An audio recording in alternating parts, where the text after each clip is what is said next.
आज से 77 साल पहले जब देश का बंटवारा हुआ था, तब सिर्फ जमीन को नहीं बांटा गया था, बल्कि लोग, उनके अनुभव और उनका इतिहास भी बांट दिया गया था। इस इतिहास में कई ऐसी चीजें थी जो कि कभी भारत का गर्व हुआ करते थे। आज उन चीजों में से हम एक चीज की बात करेंगे। हम बात करेंगे 5 किलों की। वो किले जो कभी भारत का हिस्सा थे, मगर बंटवारे के समय पाकिस्तान के पास चले गए। तो वीडियो को एंड तक जरूर देखिएगा, क्योंकि अपना इतिहास नहीं जानोगे तो खुद को कैसे पहचानोगे। नमस्कार, मेरा नाम है सिद्धार्थ सिंह और आप देख रहे हैं हिस्ट्री कनेक्ट। इन किलों की लिस्ट में हम सबसे पहले बात करेंगे रोहतास के किले की। इस नाम से 2 किले हैं और दोनों किलों को बिहार के रूलर शेर शाह सूरी के टाइम पर बनवाया गया था। पहला किला तो बिहार में है, वही दूसरा किला पाकिस्तान के पंजाब स्टेट में पड़ता है। साल 1541 से 1548 तक इस किले को बनाने में 7 साल और 20,000 मजदूर लगे थे। शेरशाह के मंत्री टोडरमल खत्री की देखरेख में इस किले को बनाने का काम पूरा हुआ था। वैसे तो इस किले को लेकर एक और कहानी कही जाती है। कहा जाता है कि त्रेता युग में अयोध्या के सूर्यवंशी राजा थे त्रिशंकु।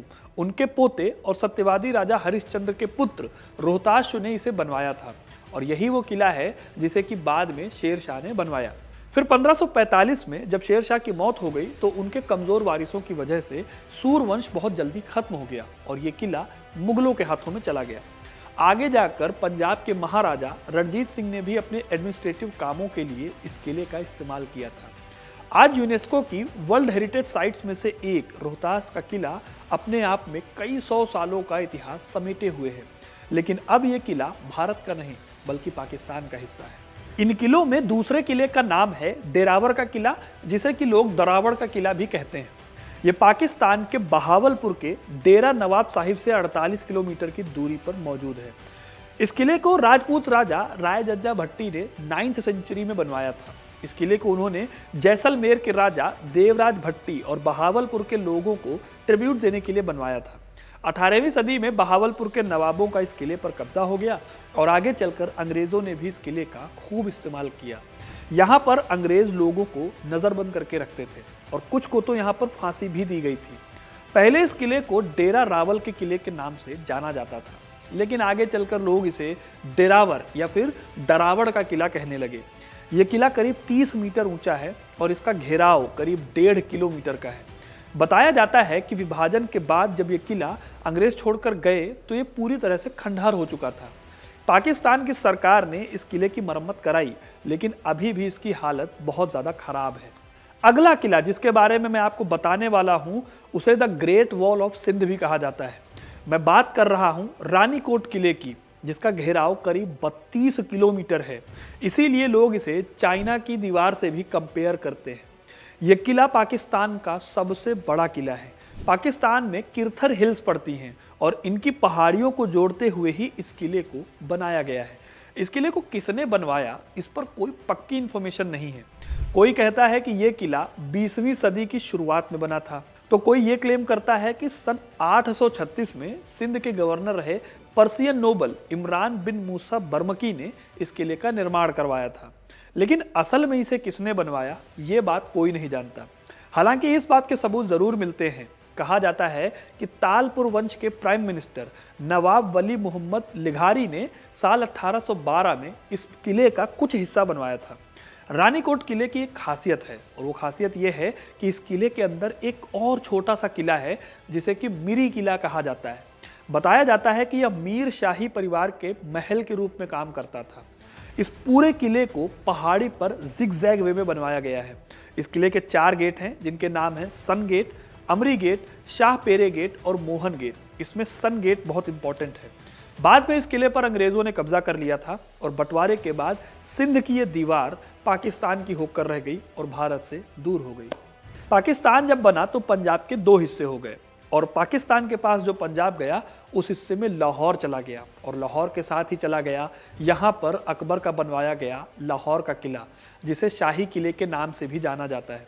वैसे तो आज भी ये ढंग से नहीं पता है कि सबसे पहले इस किले को किसने बनवाया, लेकिन कई हिस्टोरियंस इस बात पर ज़रूर एग्री करते हैं कि इस किले पर कई अलग अलग राजाओं का अलग अलग टाइम पर कब्जा रहा है। इसमें सबसे पहला नाम आता है महमूद गजनी का, जो कि 11वीं सदी के टाइम पर भारत में आ रहा था और हमले कर रहा था। कहा जाता है कि गजनी के टाइम पर यह किला मिट्टी का बना हुआ था। फिर साल 1241 में मंगोल हमला हुआ, जिसमें कि लाहौर के किले पर उनका कब्जा हो गया, जो कि साल 1267 में मामलूक वंश के सुल्तान बलबन के टाइम पर जाकर ही खत्म हुआ। बलबन ने यहाँ पर एक किला बनवाया, जिसे तैमूर की सेना ने साल 1398 में ध्वस्त कर दिया। फिर आगे चलकर 1526 में मुगल सम्राट बाबर ने इस किले को अपने नाम कर लिया। लेकिन आज जो किला हम देखते हैं, उस किले को अकबर ने साल 1575 में बनवाया था। अकबर ने ही यहाँ पर कई दूसरे स्मारक भी बनवा दिए थे। फिर अकबर के बाद जितने भी मुगल बादशाह यहाँ आए, उन्होंने इस किले को अपने अपने ढंग से बदलवाया और साथ में नए नए स्मारक बनवाते चले गए।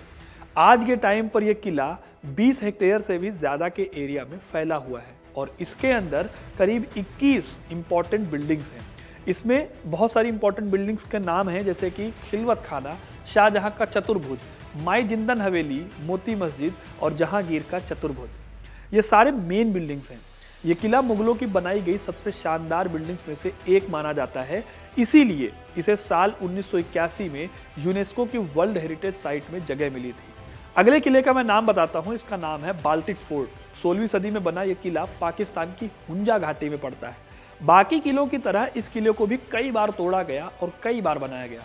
साल 1945 तक हुंजा घाटी के मीर का ये घर हुआ करता था, लेकिन बाद में इसे छोड़ दिया गया क्योंकि जर्जर होने की वजह से इसके गिरने का खतरा बढ़ गया था।